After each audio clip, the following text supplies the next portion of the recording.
Good morning. I am Anil Agarwal, former Chief Manager, Punjab National Bank. So, on regular basis, we are getting some data through RTI about joining, document verification, extensions, and other information about SBI Junior Associate on various circles. I have posted all this information through videos and I have placed them in a playlist, and playlist link is available in description box. Now, once we go through these videos, some of you may be getting some information and some of you may be confused. Some of you are calculating that this is the number of vacancies, this I will get the chance or not, what will be the cutoff, whether I will clear or not. Now, here I will give a note of caution. Now, when waitlist will come, date is not fixed. It may take 2 months, it may take 3 months from 14th of August 2024. Because on 14th of August 2024, the candidates joined. Now, sometime you are having data that of the DV, how many candidates called for DV. You may be having data of absent. You may be having data of extension. But sometime you are not aware how many have joined. So the wait list will depend upon the non-joining as well as resignation from the joint. So these are the two basic factors that determines the number of vacancies in wait list. So wait list vacancies cannot be calculated by the loose information that you are getting, because every person is putting the RTI in his own mindset and information also given as per the question framed by you. So sometime you get confused, what is the meaning of extension, what type of people can get the extension, whether extension is related with the document verification or not, so on. So many questions are there. I am also getting some messages to clarify this position, and that's why I am making this video. You cannot read too much into these data. These datas are only providing you a comfort. Yes, there is a chance. Yes, 100% joining has not happened. Yes, I can have a feel that around 30% candidates have not joined in many circles. Somewhere the figure may be less than 30%, some circle it may be more than 30%. So roughly you are having an estimate that around 30% people have not reported for DV or not joined or taken the extension, and whatever is the factors. The factors are different. If we go by the notification says the waitlist candidate cannot be more than 50% of the actual vacancies. So whatever is the vacancies actual, that was more than 8,000. That means at the most they will take 4,000 plus candidate in waitlist, maybe some in first waitlist, some maybe in second waitlist, and third maybe in, and some maybe in third waitlist. So number of candidates, how many people will get the chance cannot be calculated at this stage. Similarly, you cannot calculate by how much cutoff will fall. But under no circumstances it will go below the qualifying marks, because as far the language is concerned of the notification and the language that they are giving reply, it seems they will stick to the qualifying marks. But below qualifying marks, chance is very remote. But if they decide, if they review the decision, we are not aware. But as of now, if we look at the language that is being given in the replies of RTI, so we are only anticipating the candidates, those are falling between the last cutoff and above the qualifying marks. They are the people, those may get the chance in first waitlist, second waitlist, third waitlist. But how much marks will go below the last cutoff, it is impossible to calculate from this. Many of you are asking, sir, my gap is this much. What is my chance? Chance is there for everyone. But what is your chance cannot be anticipated as far as calculations are concerned, because nobody is aware how many candidates are there in every quarter percent. There can be candidate below the cutoff only 0.25, there may be many candidates. 0.5 below the last cutoff, maybe many candidates. 0.75, many candidates may be there. Whatever, these are all hypothetical numbers I am taking. The real picture will only emerge when the wait list comes. So we have to keep a patience. The RTI information or RTI thing is only giving a solace to you.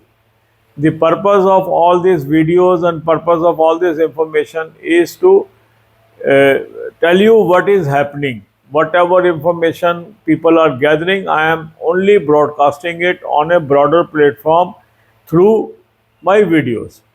I am not interpreting that. Some people, sometimes I may be using some words, they are wrongly interpreting the language. Don't interpret any language. We are not doing any interpretation, and we can't do any interpretation because these are raw data. These are collection of data by various circles from various offices. This data is bound to change, and the real wait list may be entirely different. So take this data in that sense. Okay, hope is there. The important thing is hope is there. So my best wishes for your selection in waitlist if you have missed the main cutoff. That is my desire that more and more people should get the job. God bless you all. अब यही बातें हम हिंदी में करेंगे। SBI junior associate को लेके काफ़ी RTIs लोग लगा रहे हैं, और जो जो RTI हमारे पास आ रही है, जो भी उसमें इंफॉर्मेशन आ रही है, मैं वीडियोस के जरिए आपको बता रहा हूँ। यहाँ पर कुछ लोग ये समझ रहे हैं कि इससे कुछ हमें अंदाज़ा लग सकता है कि क्या कट ऑफ जाएगी। ऐसा नहीं है। ये जो इंफॉर्मेशन है ये एक रॉ इंफॉर्मेशन है। ये जो इंफॉर्मेशन है ये केवल आपको एक संबल देने वाली इंफॉर्मेशन है कि यस मेरा चांस अभी है। ये वो इंफॉर्मेशन है जो आपको उत्साहित करती है कि हाँ मेरे सर्कल में इतने लोगों ने ज्वाइन कर लिया, इतने ने नहीं कर लिया, तो मेरा चांस है। सिर्फ यहाँ तक ही इसका मकसद है, क्योंकि आप देखेंगे जो डेटा मांगा जा रहा है उसमें बड़ा कन्फ्यूज़न है।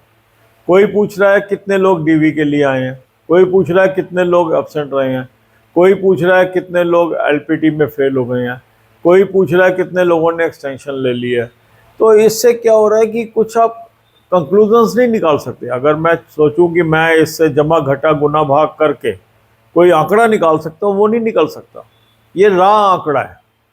अब मान लो DV के लिए एक आदमी आ गया और वो ज्वाइन नहीं करता, तो जो वैकेंसी खाली होनी है वो तो नॉन ज्वाइनिंग पे होनी है, और ज्वाइन होने के बाद रिज़ाइन कर दिया वो भी इंक्लूड होनी है। क्योंकि जो वेट लिस्ट का प्रोसीजर स्टेट बैंक का है, दो चीज़ों को वो लेके चलता है कि नॉन ज्वाइनिंग कितनी है और ज्वाइन करने के बाद रेजिग्नेशन कितना है। अब किस डेट तक वो इस आंकड़े को लेगा ये उनके ऊपर निर्भर करता है, क्योंकि ये आंकड़ा तो रोज़ बदलेगा ना।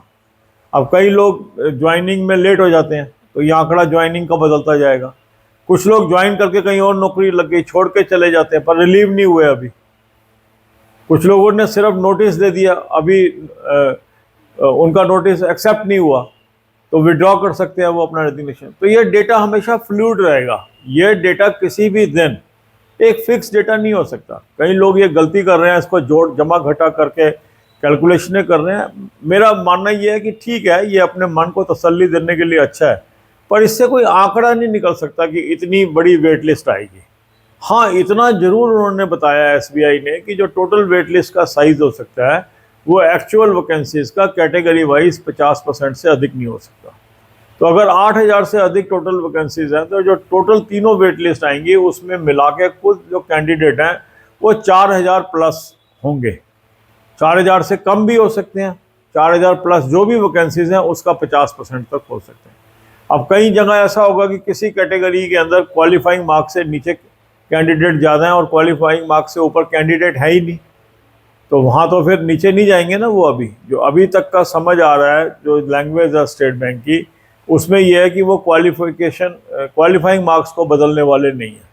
तो जो उन्होंने डिक्लेयर कर दिए हैं क्वालिफाइंग मार्क्स, उस पर अलग से मेरी वीडियो कितना है वो, तो उस पर वो अगर स्टिक करते हैं तो हो सकता है कि 4000 कैंडिडेट उनको मिले ही ना।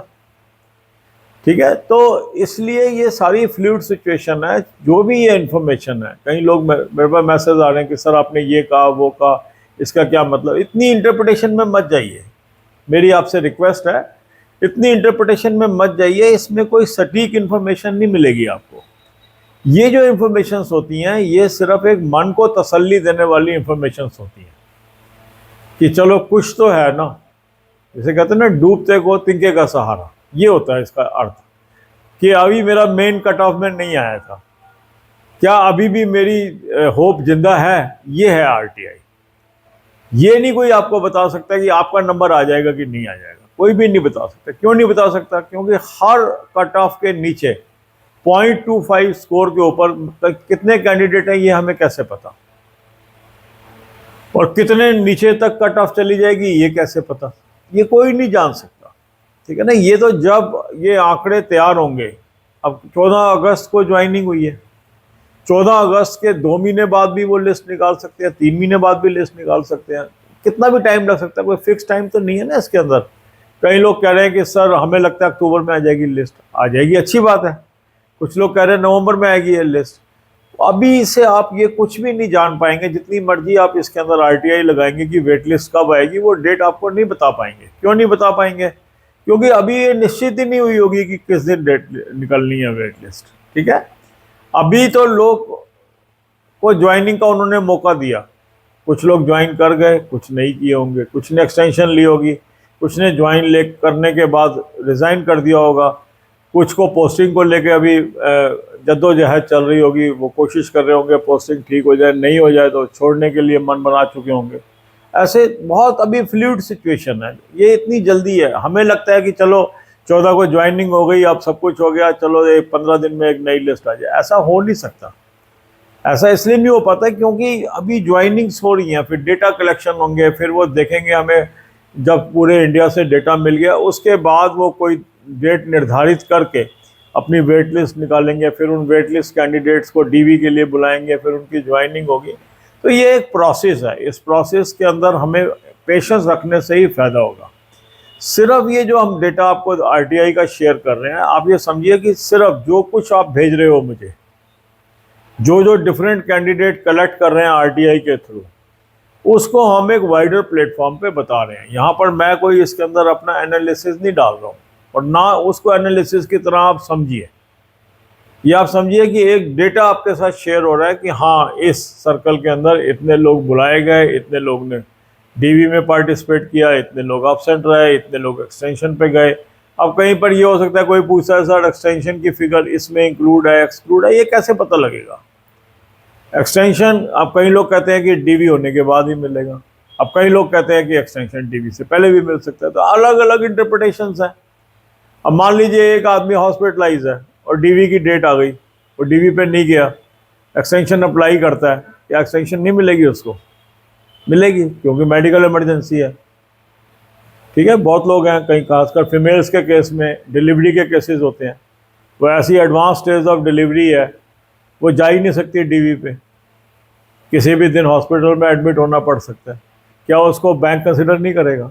तो ऐसे मतलब कोई इसके अंदर टाइट कंपार्टमेंट्स नहीं है कि एक्सटेंशन किसको मिलेगी किसको नहीं मिलेगी। ये तो एक प्रेरोगेटिव है स्टेट बैंक का, किसको एक्सटेंशन देना है नहीं देना है, डीवी कराने के बाद देना है, डीवी करने से पहले देना है, वो उनके ऊपर निर्भर है। नॉर्मली हमेशा बैंक की ये इच्छा होगी कि कैंडिडेट आगे अपना डीवी करा ले डेट के ऊपर, और जब वो डीवी करा ले उसके बाद अगर वो एक्सटेंशन अप्लाई करता है तो हम एक्सटेंशन दे दें। मगर उससे पहले भी कई ऐसे केसेस हो सकते हैं जहाँ उनको देना पड़ जाए, और ऐसे बहुत केसेस होंगे डीवी करा लिया, अब वो एब्सेंट तो नहीं है कैंडिडेट मगर ज्वाइन नहीं करता।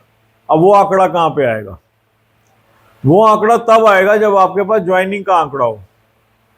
अगर आपके पास आंकड़ा है कि कितने लोगों को डीवी के लिए बुलाया गया और कितने लोग एब्सेंट रहे, क्या आप ये ज्वाइनिंग का आंकड़ा निकाल सकते हो? उससे नहीं निकाल सकते, क्योंकि मैंने डीवी करा लिया, डीवी मेरा क्लियर है, मैं ज्वाइन करने नहीं गया, तब भी तो वो सीट खाली है।